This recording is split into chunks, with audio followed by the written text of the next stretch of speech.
So I've got a friend in Guyana, Samara, you know who you are, and she makes fun of this one because I told her about this drink, and she's like, wait, half of those ingredients don't even exist here. So this is Martin Cate's Kaieteur Swizzle, slightly adjusted here and there. But fundamentally, my biggest question is, why is there maple syrup in this? Why? Because it is delicious, that's why. So let's start off with a glass. So you've got your Collins glass. Now we're gonna have to add a couple of key ingredients to this. First, we have 3/4 of an ounce of fresh lime juice. Make sure it's fresh, don't be cheap. Don't use that concentrated stuff. Next, maple syrup. You want a grade A maple syrup, something quality, nothing overly complex, nothing flavored. You just want maple syrup. I'm using Crown. Why am I using Crown? Because I'm from the Hudson Valley originally, and it comes from there. I can also get it in California.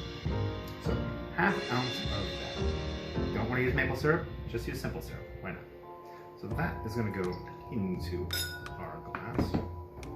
Next, we have velvet falernum. If you don't use it and you're making tiki drinks, you are totally missing out. This comes from Barbados. It is a white rum that's flavored with lime and a variety of spices. It's a little complex. You also don't want a lot of this in a cocktail. So we're just gonna be adding 1/2 ounce of that into our Kaieteur Swizzle. Hoping I'm saying that right. I'm sure my friend Samara will adjust me if I'm wrong. Now, a lot of people probably haven't even been to Guyana. I have been there. I've been to the falls that this cocktail is named after. So, making a Guyanese cocktail, you need to use Guyanese rum. I've got some El Dorado here. We're using the good stuff. We're using the 15-year. Why? Because I don't have any other ones right now. 8-year would totally get the job done. But hey, I've got the 15. It's a nice drink. Why not use it? 2 ounces of that is going to go in here. If you're using the older stuff, right, you're going to end up with a little more complexity to the overall drink. Back on the bar. Bitters. Right. Only a stone's throw away. In Trinidad, Angostura bitters, just a little bit. Right, I wouldn't go more than 2 drops. Is really all you need. All right. Then we have ice. So what we need here, your bar spoon or your swizzle stick. My eyes got a little stuck together. Quite all right. Now we're only gonna about half fill this to get the swizzle going. Right? Why do we swizzle? We need to dissolve out some of that booze, all right, to make it a little more palpable, a little more balanced.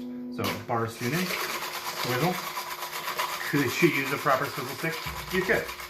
Do I have one? No. Does this get the job done? More than does. This totally works. Again, we really don't want to put the swizzle into the blender. It's going to blend out way too much and it's going to be too watery of a drink. But we get all that in there until it's mostly dissolved. We're going to finish that off with more ice just to top the whole thing off. Don't be shy. Make sure it's billowing a little bit. It'll all get in there. Good, cool straw. We need a straw. Fancy little holder here. Paper straw right here in the side. Fresh mint right out of the garden to garnish. All right, and that's all you need.